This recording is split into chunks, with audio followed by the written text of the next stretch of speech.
Alrighty, hello everyone, I'm Jonathan with Boston Collectors, and today we'll be unboxing and reviewing the Clone Trooper from the Attack of the Clones by Hot Toys. With this being an anniversary release, the outer portion of the box isn't that different. We have our basic release information, the embossed Star Wars logo, and the 20th anniversary logo for the Attack of the Clones in the corner. On the back of the packaging, the design continues with the product info, warnings, store locations, and more. And finally, decorating the main portion on the front of the box, we have the Phase 1 Clone Trooper holding the DC-15S included inside. For the anniversary packaging, Hot Toys made this a slipcover design to protect the vintage-style box encasing the figure. The packaging is beautiful, and Hot Toys came up with a unique modern approach without hurting the overall retro design. The colors are vibrant, and the styling is familiar across multiple generations, even if you aren't sure about the design choice. Not only are they using the figure for the photos on the box, they went ahead and provided a small tidbit of canon information on the side. On the opposing side of the text, the continuation of the Geonosis landscape is rounded out with the product info. For the front of the packaging, the memories all come flooding back. The beautiful embossed foil sticker featuring the 20th anniversary text, the retro-style Star Wars logo, and the preview of the figure beneath the plastic. But there is more. Beneath the box, there's an arrow indicating a lift function. The flaps are on magnets, so be careful. After lifting the flap, the trip down memory lane is complete. And lastly, after removing the plastic film, you're met with a clear view of the figure. As always, if you're enjoying what you see so far, don't forget to like and subscribe for future content. Consider becoming a member of our channel as well if you'd like to see more behind the scenes content of our work. And with that, let's go ahead and continue.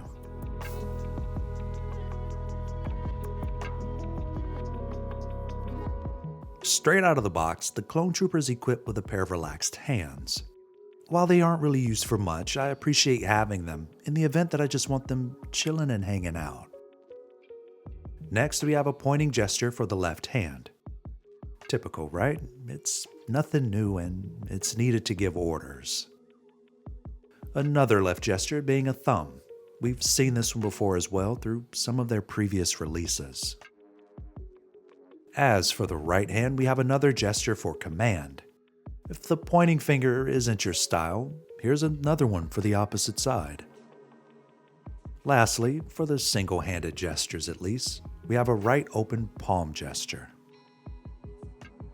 As for the final pair of hands included, we have trigger hands. You'll see these utilized quite a bit in the next few minutes, which segue us perfectly into the DC-15S. Standard issue to all clones we receive from Hot Toys, there's no shortage of these. Although if you don't own any of the previous clones, it's a well-produced accessory with basic paint applications seen in the film. Next, we have the RPS-6 rocket launcher. We still don't have a chest strap for this weapon, but it's cool to have nevertheless. If you own the previous release of the 501st Clone Trooper, this is the same exact version. I'm alright with the paint application, and the general design of it is cool, but I do wish they considered adding a weapon strap to attach to our clones.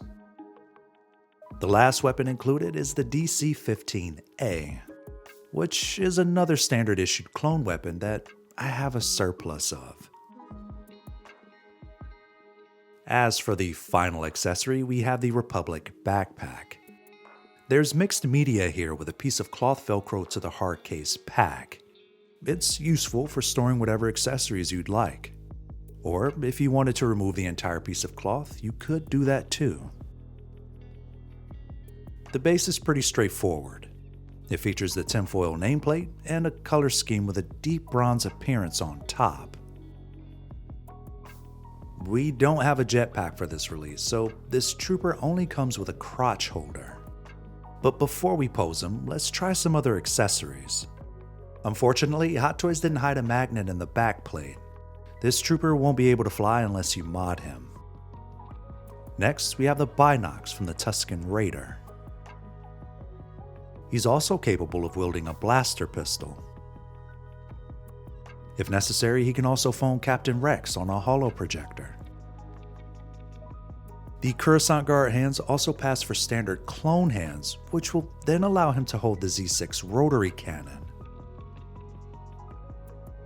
Or maybe you're sitting on a pile of detonators, they'll fill the backpack pretty nicely. Not only that, the relaxed hands are capable of holding them.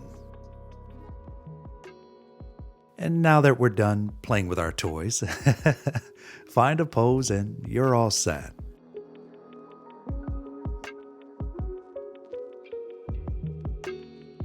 Out of the box, the Clone Trooper is equipped with a Phase 1 helmet.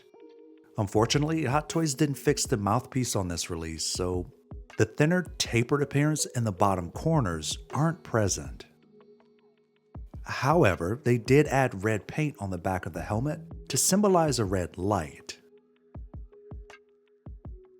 Other than that, everything else is the same as we saw it from the 501st release. The overall size and appearance was untouched outside of the red paint mentioned before. As for the 360 spin, you get a feel for the wash over the helmet. It isn't overly dirty, but just enough to show that the armor's seen battle.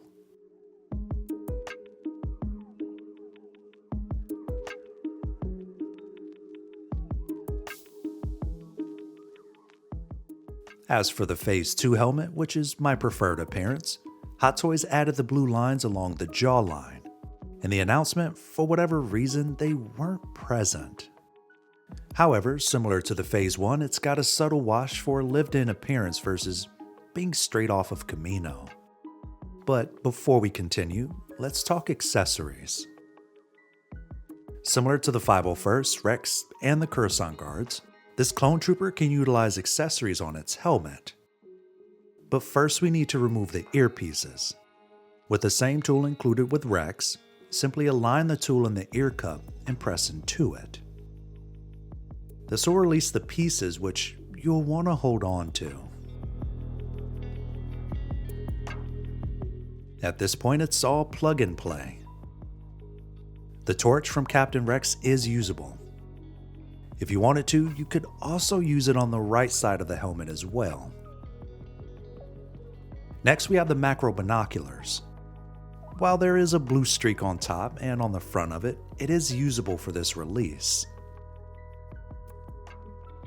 Not only are you able to lift the macro binoculars over their head, but if you wanted to go for an all-out look with the torch, you could combo them together. The ball joint on the body is the same as the others, so if you really wanted to mix and match or create your own unique trooper, you could. For example, the 501st Phase 1 helmet could work if you wanted it to, but the scuffs and dings are different from the overall wash on the body. Next, we have the 332nd helmet, which is probably my favorite look if I were to do it. Again, the markings are different from this trooper, so something to note. And lastly, we have the 501st Phase 2 helmet. As we circle back to the detail here on the Phase 2 helmet with the trooper, you can tell the difference after seeing the rest.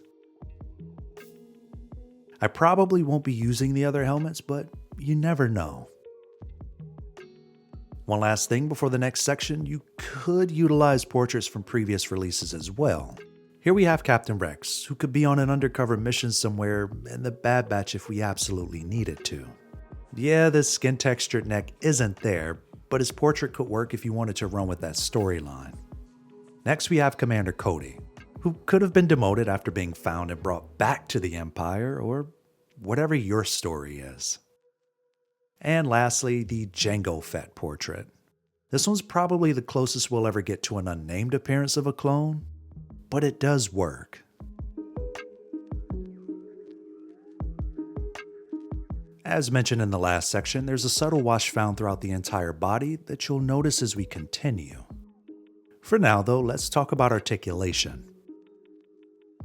Hot Toys use the same body that we've seen with Captain Rex, the Coruscant Guards, and the Chrome Trooper. Apart from that, there aren't any other changes except for what you see here with the armor. meaning this trooper, at least in my opinion, is superior to the 501st body that I don't really care for.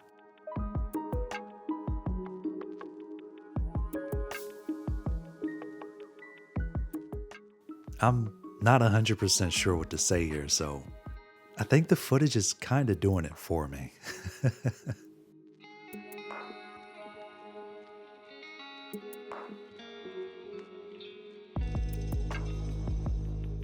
As for the armor, this is my favorite part of the release. I finally have my shinies, and they really do look like dirty troopers who didn't really do much yet. Like the previous releases, keep in mind this isn't textured on top of the armor. Outside of that, you've got yourself the most basic trooper in all of Star Wars. Or a template for the coolest, if you're a customizer.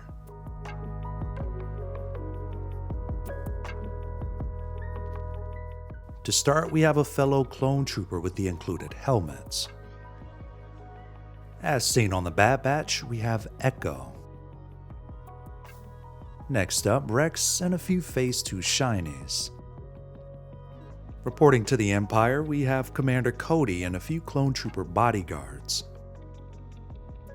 We also have the 501st and the 332nd Battalion as seen in the Clone Wars.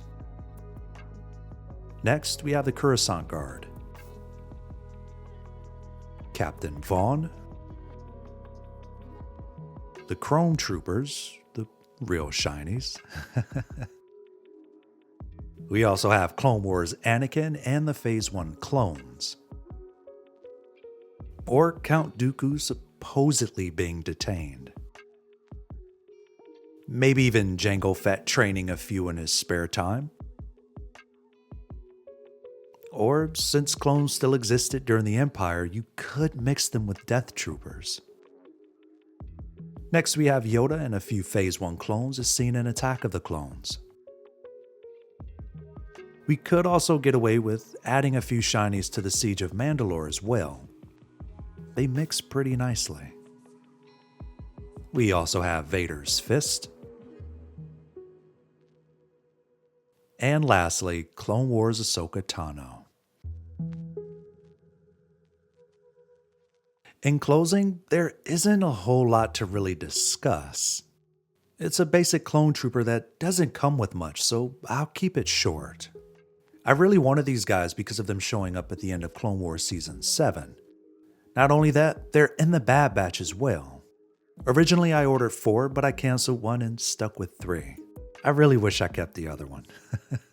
Needless to say, for $230 a piece, I feel like I got my money's worth. I love this release, and I'm just happy it's not another 501st. With that said, I'm giving this figure a 9 out of 10. Hopefully one day we get a few generic clone portraits and some fists, because that would have made it an easy 10 for me. If you enjoyed the content, don't forget to like and subscribe. And as always, it doesn't matter what we rate the figure. If you like it, we love it. Thanks for watching.